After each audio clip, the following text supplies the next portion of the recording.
السلام عليكم، يسعد اوقاتكم. بتمنى تكونوا بخير وانتم عم تحضروا فيديو اليوم كتير حلو، فيه اكل كتير مميزه وفيه حلا من المطبخ التركي جدا رائع وجدا مميز. فضلا قبل ما نبلش بالفيديو، اذا لسه مش مشتركين بالقناه بتمنى تعملوا سبسكرايب ولايك للفيديو ان عجبكم، وشيروا الفيديو لاصدقائكم واصحابكم. وبدي ارحب في كل حدا انضم عندي للقناه، يا ميت اهلا وسهلا فيكم. طبعا احنا ستات البيوت بعد ما ننجز ونعمل هيك انجازنا بنحب كتير نشرب فنجان قهوه على رواق. حكيت كمان اشعل البخور لاستمتع فعلا بريحه البخور مع فنجان القهوه. بما انه رح نعمل هلا افوت المطبخ، قعدت اخذت هيك شويه ريلاكس وبعدين بلشت ادخل المطبخ لابلش تحضيراتي لوجبه الغداء وللحلو اللي رح نعمله مع بعض.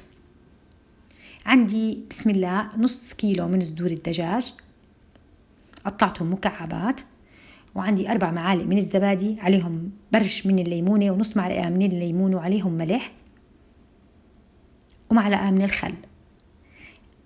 رح أضيف عليهم اسنان من الثوم، رح أضيف معلقة من دبس الفليفلة ومعلقة من دبس معجون الطماطم، البهارات ملح فلفل أسود بابريكا، شوي من الكمون وبهارات مشكلة وبهار كاري إذا بتحبوا إضافة البهار الكاري.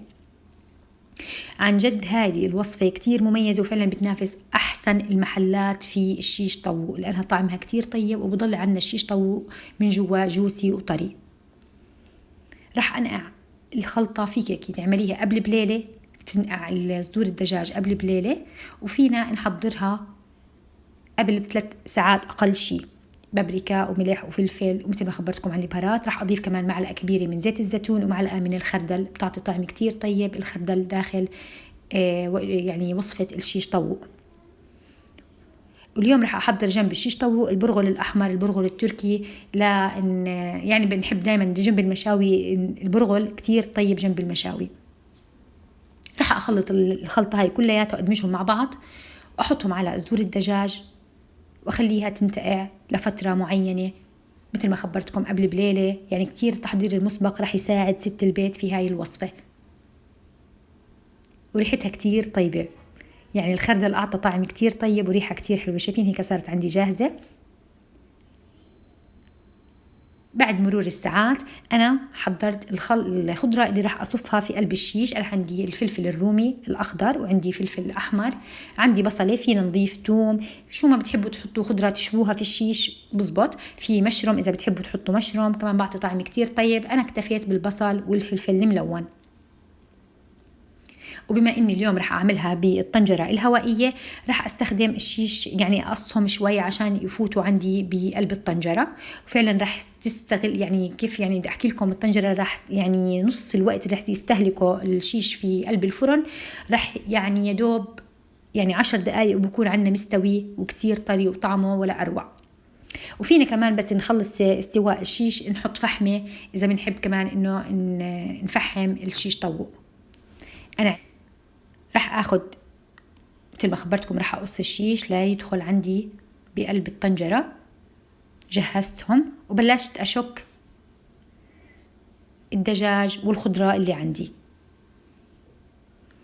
أنا كتير بحب الوصفات هذه أعملها في البيت صراحة، أنظف أرتب.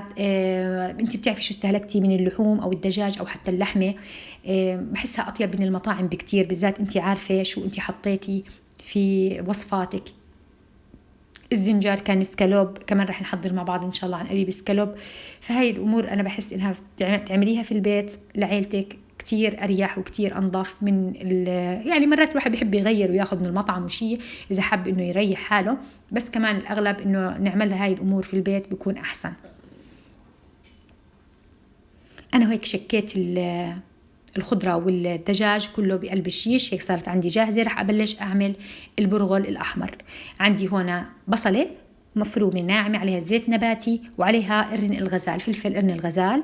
رح أخليهم هيك يتدبلوا شوي بالزيت النباتي، بعدين أضيف عليهم حبة من الطماطم بدون ما نقشرها بقشرها. رح أضيف معلقة من دبس الفلفلة عليها ومعلقة من دبس معجون الطماطم، وبهاراتها نفس الشيء، رح نحط ملح فلفل أسود وبابريكا وشوية من الكمون. طعمها كتير طيب جنب الشيش طاووق أو جنب الكباب. يعني هذه البرغل دايما بحسه كتير طيب جنب المشاوي. وفينا انه نعمل متبل ونعمل اشياء تانية، انه بدنا بالخبز اذا ما بدنا نعمل يعني برغل احمر او برغل مفلفل. بس انا الاولاد عندي كمان كتير بيحبوا البرغل. بعد ما هيك صارت عندنا الخلطة جاهزة، غسلت البرغل بس غسيل بدون ما انقعه، وحطيته على الخلطة، حركته لياخد هيك نكهة الخلطة تكون مع البرغل، وحطيت عليهم مي ليتفلفل. بنيجي للشيش كيف رح نشويه، رح أصفهم داخل الطنجرة، رح أحط وقت هلا قدامكم 20 دقيقة، بس فعلا هو 8 دقايق تخيلوا كان مستوي ويدوب، يعني بس بسرعة، وبضل طري وبضل ريحته كتير طيبة، ما بياخد يعني بالفرن بتوقع بده فوق النص ساعة ليستوي. شايفين أنا حطيت 20 دقيقة، بس هلأ بعد مرور 8 دقايق إنه ضايل 12 دقيقة، شايفين كيف محمر ومقمر وريحته ولا أحلى من هيك. ومثل ما خبرتكم فيكم تعملوا فحمة ويعني تنكهوه بنكهة الفحم. أنا هيك صار عندي اللي جهز رح أسكب، لأنه البرغل صار عندي مفلفل ومستوي، والولاد جاعوا، صار مو غدا صار عشاء. فاللي بقلب الطنجرة خليته بطنجرة وبلشت أسكب، وعملت جنبها سلطة الجرجير كتير طيبة جنب المشاوي سلطة الجرجير. وفعلا عن جد الطنجرة الكهربائية بتسعف ست البيت، خصوصا اللي موظفة أو بتشتغل أو بتدرس، فصراحة من أحسن شيء اختراع يعني. وهيك صار عنا الوصفة جاهزة.